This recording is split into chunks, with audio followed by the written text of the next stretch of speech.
Eco કારની ટક્કરે 3 લોકો ઇજાગ્રસ્ત. બેફામ ઇકો કારની ટક્કરે 3 લોકો ગંભીર રીતે ઇજાગ્રસ્ત બન્યા. મહીસાગર જિલ્લાના લુણાવાડા તાલુકામાં મલેકપુર સર્કલ પાસે માર્ગ અકસ્માત થયો છે. બેફામ ઝડપે આવી રહેલી ઇકો કારે બાઇક સવાર 2 વ્યક્તિઓ અને રસ્તાની બાજુમાં ઊભેલી એક મહિલાને ટક્કર મારી હતી.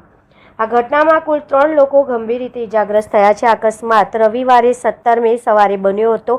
ઘટનાના સીસીટીવી ફૂટેજ પણ સામે આવ્યા છે, જેમાં જોઈ શકાય છે કે પૂર ઝડપે આવી રહેલી ઇકો કારે પહેલા બાઇકને ટક્કર મારી હતી. ત્યારબાદ કારે કાબુ ગુમાવી રસ્તાની બાજુમાં ઊભેલી મહિલાને અડફેટે લીધી હતી અને પછી લારી તથા કેબિનમાં ઘૂસી ગઈ હતી.